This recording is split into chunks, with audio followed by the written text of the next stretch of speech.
Video upload ಮಾಡದೆ ತುಂಬ ದಿನಗಳೇ ಆಗೋಗಿತ್ತು. ಸೊ ಇವತ್ತು ಸ್ವಲ್ಪ ಲಾಂಗ್ ಡ್ಯೂರೇಷನಲ್ಲಿ ವಿಡಿಯೋನ ಅಪ್ಲೋಡ್ ಮಾಡ್ತಾ ಇದ್ದೀನಿ.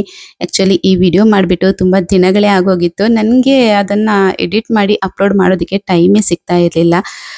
ಕೆಲವೊಂದು ಜವಾಬ್ದಾರಿಗಳು ಅಂತ ಬಂದಾಗ ಆ ಜವಾಬ್ದಾರಿಗಳ ಕಡೆಗೆ ಗಮನ ಜಾಸ್ತಿ ಕೊಡಬೇಕಾಗತ್ತೆ. ನಮ್ಮ ಕೆಲಸಗಳನ್ನೆಲ್ಲವನ್ನ ಬಿಟ್ಟು ನಮ್ಮ ಮೇಲೆ ಇರುವಂತಹ ಜವಾಬ್ದಾರಿನ ಅಚ್ಚುಕಟ್ಟಾಗಿ ನಿರ್ವಹಿಸೋದೇ ನಮಗೆ ಒಂದು ದೊಡ್ಡ ಟಾಸ್ಕ್ ಆಗಿರುತ್ತೆ.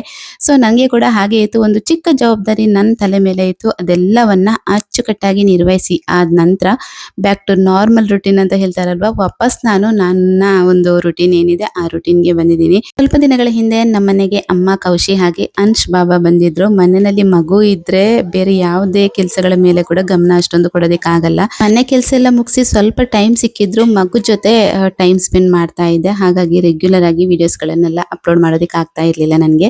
ಆವಾಗ ಮಾಡಿರುವಂತಹ ಕೆಲವೊಂದು ವಿಡಿಯೋಸ್ಗಳೆಲ್ಲ ಇದೆ, ಅದೆಲ್ಲವನ್ನ ನಾನು ಶಾರ್ಟ್ ವಿಡಿಯೋ ತರ ಅಪ್ಲೋಡ್ ಮಾಡ್ತೀನಿ. ಹಾಗೆ ಇವತ್ತು ಕೆಲವೊಂದು ಅಡಿಗೆಗಳನ್ನ ಮಾಡಿದ್ದೆ ಮನೆಯಲ್ಲಿ. ಬೆಳಿಗ್ಗೆ ತಿಂಡಿಗೆ ನೇಂದ್ರ ಬಾಳೆಹಣ್ಣಿತ್ತು, ಅದನ್ನ ಹಾಕ್ಬಿಟ್ಟು ಕಡುಬು ಮಾಡಿದ್ದೆ. ಹಾಗೆ ಚಿಕನ್ ಪೆಪ್ಪರ್, ಆಮೇಲೆ ಸಿಹಿ ಗುಂಬಳಕಾಯಿದು ಚಪಾತಿ ಮಾಡಿದ್ದೆ. ಇನ್ನು ಮಾವಿನ ಹಣ್ಣಿನ ಜಾಮ್ ಮಾಡಿದ್ದೆ.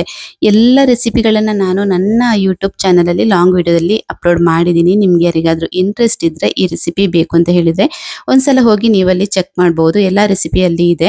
ನಾವು ನಾನ್ ವೆಜ್ ಪ್ರಿಯರಾಗಿರೋದ್ರಿಂದ ಮನೆಯಲ್ಲಿ ಹೆಚ್ಚಾಗಿ ನಾನು ನಾನ್ ವೆಜ್ ಅಡಿಗೆಗಳನ್ನೇ ಮಾಡ್ತಾ ಇರ್ತೀನಿ. ವೆಜ್ ಅಡಿಗೆ ಮಾಡಿದ್ರೆ ಯಾರಿಗೂ ಅಷ್ಟೊಂದು ಇಷ್ಟ ಆಗಲ್ಲ. ಸ್ಪೆಷಲ್ ಆಗಿ ಏನಾದ್ರೂ ವೆಜಿಟೇಬಲ್ಸ್ ಗಳನ್ನ ಯೂಸ್ ಮಾಡ್ಕೊಂಡು ಮಾಡ್ಕೊಟ್ರೆ ತಿಂತಾರೆ. ಹಾಗಾಗಿ ನಾನು ವೆಜಿಟೇಬಲ್ಸ್ ಕೂಡ ಒಳ್ಳೇದು, ಅದು ಕೂಡ ಬೇಕಾಗತ್ತೆ, ಅದರಲ್ಲಿ ಕೂಡ ಒಳ್ಳೆ ವಿಟಮಿನ್ಸ್ ಪ್ರೋಟೀನ್ಸ್ ಎಲ್ಲ ಇರುತ್ತೆ ಅಂತ ಅಂದ್ಬಿಟ್ಟು ಈ ತರ ಮಾಡ್ಕೊಡ್ತೀನಿ. ಮಕ್ಳಿಗಿರ್ಬೋದು ಮನೆಯವ್ರಿಗಿರ್ಬೋದು ಈ ತರ ಮಾಡ್ಕೊಡ್ತೀನಿ. ಇವತ್ತು ಸಿಹಿ ಗುಂಬಳಕಾಯಿನ ಹಾಕ್ಬಿಟ್ಟು ಚಪಾತಿ ಮಾಡಿದೆ. ಎಷ್ಟು ಚೆನ್ನಾಗಿತ್ತು ಗೊತ್ತಾ, ತುಂಬಾನೇ ಟೇಸ್ಟಿ ಆಗಿತ್ತು. ನೋಡ್ಬೇಕಿದ್ರೆ ಇದು ಅಂದ್ರೆ ಬೇಳೆ ಹೋಳಿಗೆ ಬರುತ್ತಲ್ವಾ, ಅದೇ ತರ ಕಾಣಿಸ್ತಾ ಇತ್ತು. ಚಪಾತಿ ಜೊತೆಗೆ ಆಲೂಗೆಡ್ಡೆ ಮಸಾಲಾ ಬಾಜಿ ಕೂಡ ಮಾಡ್ಕೊಂಡೆ. ಇವತ್ತಿನ ಬ್ರೇಕ್ಫಾಸ್ಟ್ ಅಂತೂ ತುಂಬಾನೇ ಚೆನ್ನಾಗಿತ್ತು. ಇನ್ನ ಈ ವರ್ಷ ಮಾವಿನ ಹಣ್ಣಿನ ಜಾಮ್ ಮಾಡಿರ್ಲಿಲ್ಲ, ಅದನ್ನ ಕೂಡ ಮಾಡ್ಕೊಂಡೆ. ಮಕ್ಕಳಿಗೆ ಸ್ನಾಕ್ಸ್ಗೆ ಬೇಕಾಗತ್ತೆ ಬ್ರೆಡ್ ಜೊತೆಗೆ ಅಂತ. ಫುಲ್ ವಿಡಿಯೋ ಬೇಕಿದ್ರೆ ಯೂಟ್ಯೂಬ್ ಅಲ್ಲಿ ಆಲ್ರೆಡಿ ಅಪ್ಲೋಡ್ ಆಗಿದೆ, ಚೆಕ್ ಮಾಡಿ.